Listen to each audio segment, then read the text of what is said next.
Hello students, welcome to my YouTube channel Sahaj classes. जैसे कि हमने एस्टेट टीजीटी साइंस के जितने भी पीवाईक्यू हमारे बनते थे 2017, 2018, 2019, 20, 21, 22, 23 वो कंप्लीट हो चुके हैं। वो हमने कंप्लीट किए हैं। उसकी पीडीएफ भी मैंने मैक्सिमम लोगों के पास पहुंचा दी है जिनके मेरे पास मैसेज आए थे। तो वहां पे अब हम यहाँ पे इनको टॉपिक वाइज शुरू करेंगे। तो देखो, बायो वाला पोर्शन है उसको मैं नहीं लेके चलूंगी, वो आपने अपने सेल्फ से करना। बाकी जो फिजिक्स और जो केमिस्ट्री वाला पोर्शन रहेगा वो topic wise one by one हम जितना भी सिलेबस होगा वो 1 या 1.5 महीने में पूरा कंप्लीट करेंगे। डेली बेसिस पे मैं आपको एक टॉपिक यहाँ पे करवाऊंगी। बाकी मुझे अभी इतनी नॉलेज नहीं है। अगर किसी को ये पता है कि कौन सी एप्लीकेशन से जो मोबाइल में वीडियो बनती है पीडीएफ की हेल्प से, तो सीधा हम एनसीईआरटी से पढ़ लेंगे। अदरवाइज फिर हम यहाँ पे इसी ऐसे ही चलेंगे कि एक टॉपिक को हम ऐसे ही करेंगे। तो आज हमारा टॉपिक रहेगा कौन सा, सेपरेशन ऑफ सब्सटेंसेस। तो इसमें है ना, आप देखोगे कंप्लीट एनसीईआरटी पढ़ोगे तो वहां पे आपको ये 6-7 पॉइंट है वही मेन देखने को मिलेंगे और क्वेश्चन भी इन्हीं से आएगा। तो वो एक बार आप एनसीईआरटी पढ़ के देख लेना कि जो मेन पॉइंट अगर आप निकालोगे तो वहां से आपके यही निकल के आएंगे। तो वन बाय वन हम देखते हैं। यहाँ पे देखो, सेपरेशन ऑफ सब्सटेंसेस का मतलब क्या है कि दो सब्सटेंस होंगे या 3 सब्सटेंस होंगे, 2 से ज्यादा जो सब्सटेंस होंगे उनको हम कैसे सेपरेट कर सकते हैं।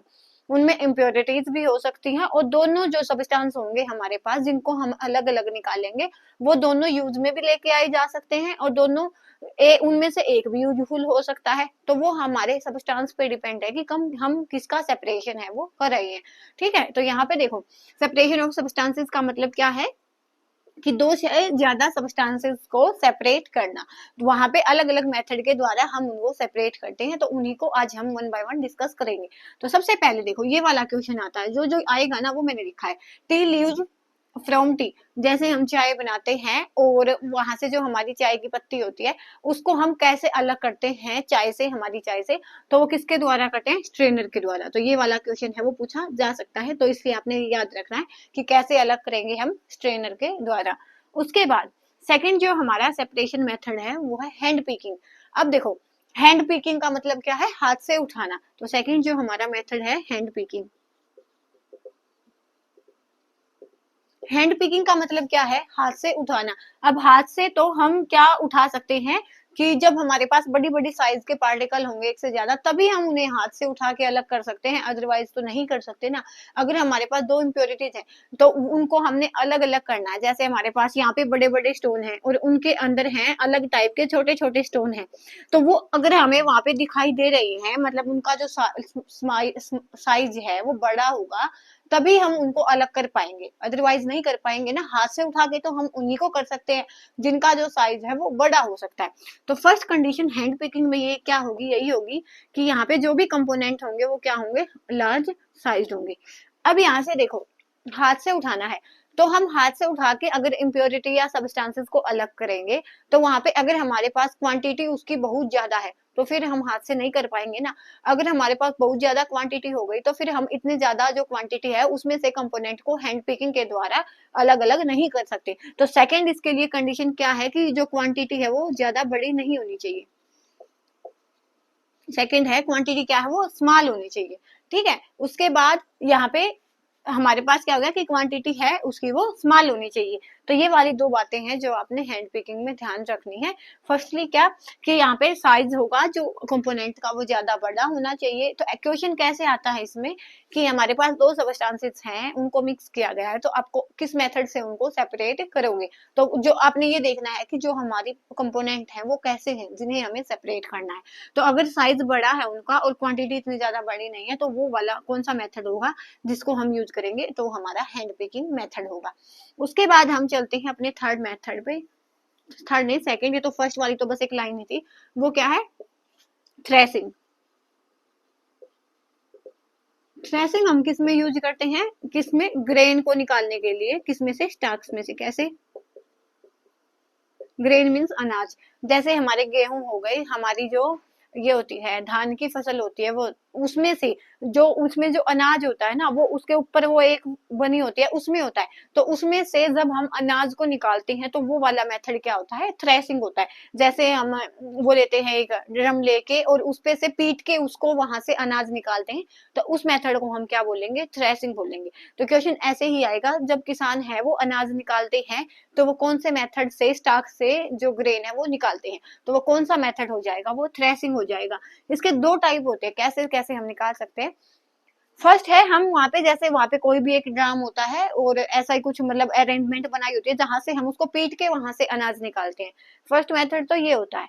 सेकंड क्या होता था, जब पहले के टाइम में होता था कि जो हमारी वो अनाज के स्टाक्स होते हैं ना, उनको एक सर्कुलर टाइप में, यहाँ पे देखो पहला तो हो गया कि बाई बीटिंग, पीट कर उनको हम निकालते। सेकंड क्या था कि जो हमारे अनाज के वो स्टाक्स है ना, उनको ऐसे सर्कुलर फॉर्म में रखा जाता था और जो हमारे बैल होते हैं उनको उसके ऊपर से घुमाया जाता था, ऐसे सर्कुलर वहां पे उनको घुमाया जाता था, तो वहां से हमारा जो अनाज है, हमारा जो ग्रेन है वो स्टाक से निकलता है। तो ये हमारा मेथड रहेगा सेकंड, जो है थ्रेसिंग। कैसे कैसे निकाल सकते हैं हम, पहले तो हम उसको पीट के निकाल सकते हैं कि जैसे हम उस पर फोर्सफुली उसको यहाँ पे पीटेंगे तो वो अनाज निकलेगा। सेकंड हमारा है कि हम उनको बुलोक्स के द्वारा ऐसे निकालते थे कि जब हम उनको सर्कुलर फॉर्म में रख दें और ऊपर से उसके जो हमारे बुलोक्स हैं वो उनको घुमाएंगे ना, तो उनके वेट की वजह से जब हम उसके ऊपर बार बार जो वो सर्कुलर फॉर्म में घूमेंगे तो वहां पे हमारे जो ग्रेन है वो स्टाक से बाहर आ जाएगा। सेकंड था ये। तो ये वाला चीज किस में होती है, ये वाली चीज होती है थ्रेसिंग में। उसके बाद हमारा जो थर्ड मेथड है वो क्या है, थर्ड है विनोइंग। देखो विनोविंग में हमें क्या समझ आ रहा है कि कुछ ना कुछ यहाँ से विंड से मतलब है, मीन्स हवा से मतलब है। तो विनोविंग में क्या होगा, जब हम हमारे जो कंपोनेंट्स होते हैं उनको हवा के द्वारा, जैसे हम गेहूं है, गेहूं हमारे घर में जब हम पीसते हैं तो उनको पीसने से पहले हम हवा के सामने ऐसे ही बरसाते हैं। ऐसा क्यों करते हैं कि जो भी उसमें छोटे मोटे मोटे जो वो होते हैं ना, हस्क से होते हैं, उनको हम वहां से अलग कर सके। इसीलिए हम उनको पहले बरसाते हैं कि जो भी उसमें कंपोनेंट है वो अलग हो जाए। लेकिन उसमें आपने देखा होगा ना कि जो हमारे पास हल्के कंपोनेंट है वो तो हवा की हेल्प से उड़ जाएंगे। अब हवा का यूज हमें करना है, विंड का यूज हमें करना है, तो हम कैसे करेंगे कि जो हमारे लाइटर कंपोनेंट होंगे वो विंड की हेल्प से उड़ जाएंगे और जो हमारे हैवियर कंपोनेंट है वो बच जाएंगे। इसका मतलब कंक्लूजन क्या निकला यहाँ पे कि विंड के द्वारा जब भी हम कंपोनेंट को सेपरेट करेंगे तो वहां पे एक हमारे पास हैवियर कंपोनेंट होगा और एक हमारे पास लाइटर कंपोनेंट होगा। तो एक हमारे पास क्या होगा, हैवियर कंपोनेंट, और एक हमारे पास क्या होगा, लाइटर कंपोनेंट। जब भी हम विंड की हेल्प से इनको अलग करेंगे तो यहाँ पे हमारे पास एक हैवियर होगा एक लाइटर होगा। जैसे ही हम हवा में उसको बरसाएंगे तो वहां पे जो हैवी वाला कंपोनेंट है वो नीचे भी चला जाएगा और जो हमारे पास लाइटर जो कंपोनेंट होता है जो हमें नहीं चाहिए होता वो हवा से उड़ के वो उससे अलग हो जाएगा। वो हम अपने घर में भी देख सकते हैं। ठीक है। उसके बाद ये वाली चीज है कि पहले हम क्या करते हैं, तो विंड का जो हमारी हवा चलती है उसका, या तो एयर मीन्स जो हम यूज करते हैं फैन वगैरह, उससे हम अलग कर सकते हैं। तो उस मेथड को हम क्या बोलते हैं, विनोविंग।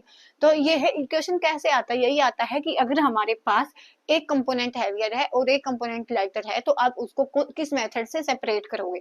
इतनी बड़ी चीजें ये नहीं है, आपको सबको पता होगा, लेकिन कभी कभी हमारे माइंड से स्किप हो जाते हैं और हमारा क्वेश्चन है वो गलत हो जाता है। तो इसलिए जो हमारे हैवियर कंपोनेंट होंगे वो नीचे चले जाएंगे, लाइटर है वो अलग हो जाएंगे। जैसे यहाँ पे होता है हमारे पास वीट होती है ना, उसमें से जो हस्क निकलता है उसको हम भूसे के रूप में यूज करते हैं अपने कैटल्स के लिए, और जो हमारी गेहूं है उसको हम यूज कर लेते हैं। तो ऐसा आपने इसमें था विनोविंग में।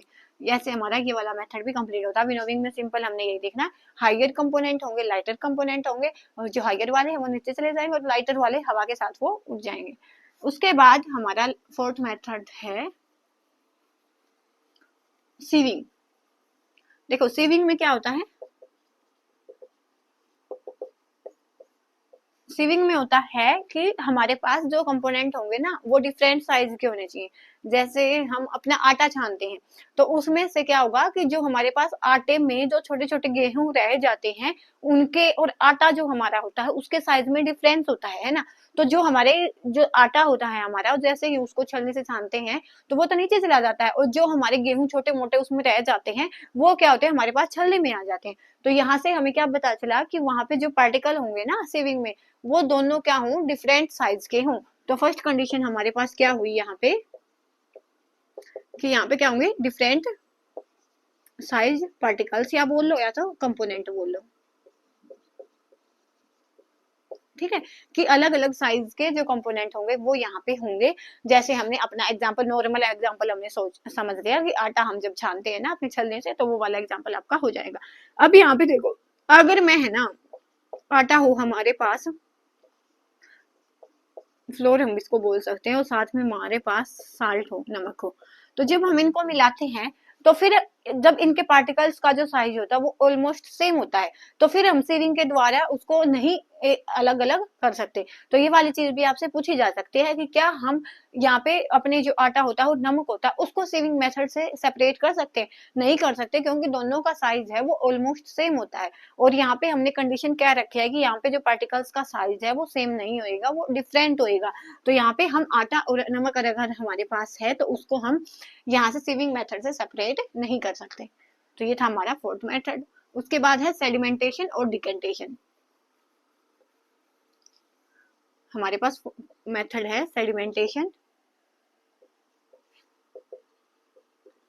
And decantation. तो यहाँ पे देखो, सेडिमेंटेशन और डिकेंटेशन ये एक साथ ही पढ़े जाते हैं। ये हमारे पास बहुत छोटे क्लासेस से आते हैं, 6-7 से आना शुरू हो जाते हैं। तो सेडिमेंटेशन और डिकेंटेशन होते तो कंबाइनली हैं, लेकिन वहां पे एक प्रोसेस को हम सेडिमेंटेशन बोलते हैं, एक होता है डिकेंटेशन। कैसे होता है, यहाँ पे देखो, जैसे हमने यहाँ पे अपना लिक्विड लिया है और इसमें हमने क्या मिलाई है, मिट्टी मिलाई है। यहाँ पे हमारे पास लिक्विड वाटर है और उसमें हमने मिला दी सोइल, मिट्टी मिलाई है। तो यहाँ पे क्या होगा, सेडिमेंटेशन में क्या होता है कि यहाँ पे हम इसको 10-20 मिनट के लिए, देखो यहाँ पे हमने मिट्टी डिजोल्व की, तो कुछ टाइम बाद आफ्टर 10 to 20 मिनट्स क्या होगा, हमारी जो ये मिट्टी होगी ना, हमारे पास पानी तो ऊपर मिल जाएगा हमें, और ये मिट्टी है वो नीचे सेटल डाउन हो जाएगी। ऐसी इम्प्योरिटीज के लिए ये होता है, जहाँ पे एक इम्प्योरिटी है वो ऊपर उसके ऊपर होगी और जो नीचे दूसरी वाली इम्प्योरिटी है वो नीचे सेटल डाउन हो जाएगी। तो जहाँ हमने पानी में मिट्टी ली है और यहाँ पे हमने इसको मिलाया है, मिक्स किया है, तो देखोगे ना वो मिट्टी एक बार मिल जाएगी, और उसको हम जब कुछ समय के लिए छोड़ देंगे तो वो क्या होगा, वो मिट्टी नीचे सेटल डाउन हो जाती है और ऊपर हमारे पास क्या हो जाएगा, वाटर, और नीचे हमारे पास क्या हो जाएगी, अपनी मिट्टी हो जाएगी। तो इस वाले प्रोसेस को, कि जब हमने उसको कुछ समय के लिए छोड़ा है, उसको हम बोलते हैं सेडिमेंटेशन। और इस वाले, अब यहाँ पे हमारे पास एक नीचे मिट्टी हो चुकी है, इम्प्योरिटी हो चुकी है, ऊपर हमारे पास हमारा पानी आ चुका है।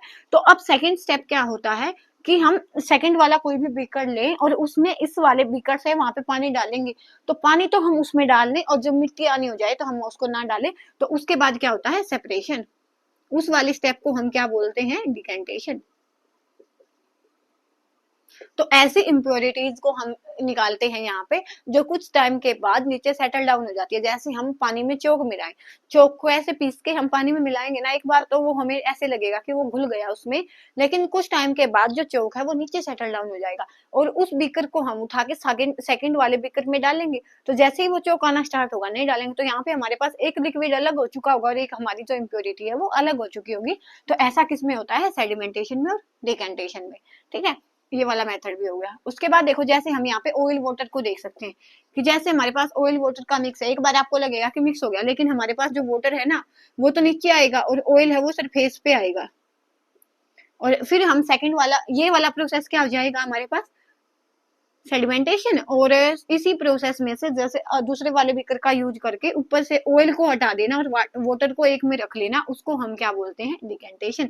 तो ये दो अलग अलग प्रोसेस हैं और कंपोनेंट को सेपरेट करने के लिए इकट्ठे यूज किए जाते हैं।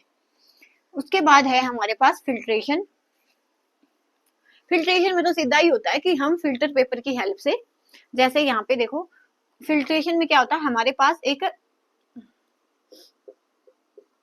ऐसी ऐसी कौन होती है और नीचे हमने यहाँ पे अपना जो भी हमने लगाना होता है ना वो लगाया हुआ था। यहाँ पे हम ऊपर है वो, जैसे हम पानी से ही हमें मिट्टी ही अलग करनी है या कुछ और जो पानी में इम्प्योरिटी है उनको हमने अलग करना, लिक्विड में इम्प्योरिटी है उनको अलग करना है।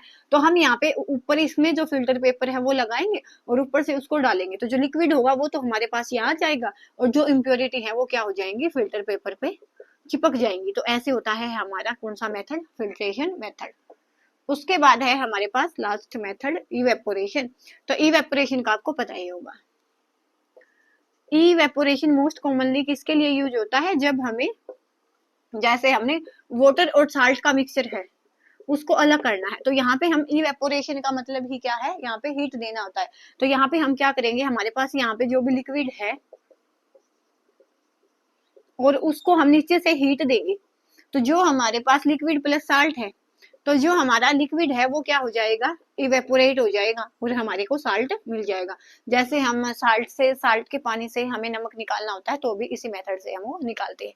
तो ये हो जाएगा हमारा क्या, इवेपोरेशन, कि जो हमारा पानी है वो इवेपोरेट हो जाएगा, साल्ट हमें नीचे मिल जाएगा।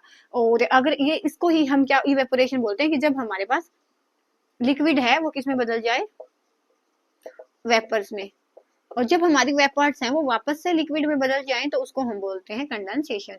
ये वाली चीज भी आपको पता होनी चाहिए। इसको हम बोलते हैं लिक्विड से वेपर को बदलने का वेपराइजेशन बोल सकते हो आप, और या तो आप इवेपोरेशन बोल सकते हो। वेपर्स का वापस लिक्विड में बदलना हम बोलते हैं कंडेंसेशन। तो ये वाला था हमारा कौन सा, इवेपोरेशन मेथड, जो हम कॉमन साल्ट में यूज करते हैं।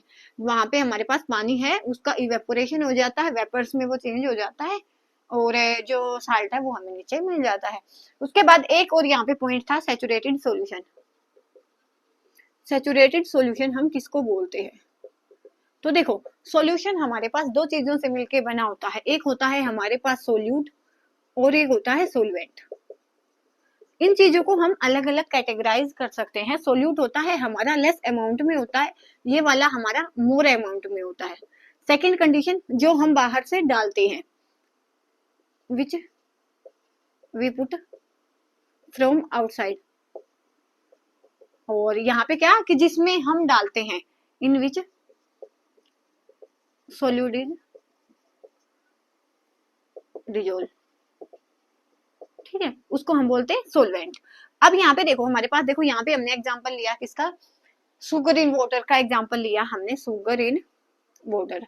तो यहाँ पे हम सुगर को बाहर से डालते हैं और अमाउंट में वाटर की बजाय कम होती है, तो यहाँ पे हमारी सुगर क्या होती है, सोल्यूट, और वाटर क्या होता है हमारे पास, सोलवेंट। तो यहाँ पे हमारे पास देखो, जब हमने यहाँ पे हमारा वाटर है और हमने यहाँ से इसमें डाली सुगर, तो वो क्या होगी, डिजोल्व हो जाएगी, ठीक है, डिजोल्व हो जाएगी। लेकिन एक टाइम ऐसा आएगा जब हम उसमें चीनी डालते जाएंगे, तो एक टाइम ऐसे आएगा कि उसके बाद वो चीनी है वो डिजोल्व होना बंद हो जाएगी। जैसे ही हम डालेंगे तो वो चीनी है वो नीचे, उसके जो पार्टिकल्स हैं वो सेटल डाउन होना स्टार्ट हो जाएंगे, वो उससे ज्यादा सोल्यूट हम हमारे सोलवेंट में नहीं डिजोल्व कर सकते। तो उस टाइम पे हम सोल्यूशन को क्या बोलते हैं, सैचुरेटेड सोल्यूशन। कि when no more amount of solute is dissolved in solvent, then it is called saturated solution. इसमें हम क्या हीट दे के, जैसे हमने यहाँ पे चीनी डाली, यहाँ पे डिजोल्व हुई, ठीक बात है, हमने इतनी वहां पे शुगर डाल दी, एक टाइम बाद वो डिजोल्व होना बंद हो गई, नीचे उसके पार्टिकल है वो सेटल होना शुरू हो गए, तो उसको हमने बोला सैचुरेटेड सॉल्यूशन। उसके बाद क्या होता है कि अगर हम इस सैचुरेटेड सॉल्यूशन में हीट दे दें नीचे से, तो फिर वहां पे उसकी जो कुछ अमाउंट है वो वहां पे डिजोल्व हो जाती है। तो ये वाला होता है हमारा सैचुरेटेड सॉल्यूशन। तो ये भी पूछ लिया जाता है। तो जो सेपरेशन ऑफ सब्सटेंसेस है उसमें से बस इतना ही आता है, इससे ज्यादा यहाँ पे नहीं आता। तो बस आज के लिए इतना ही, नेक्स्ट वीडियो में हम मिलेंगे नेक्स्ट टॉपिक के साथ। तब तक के लिए धन्यवाद। Thanks for watching my video.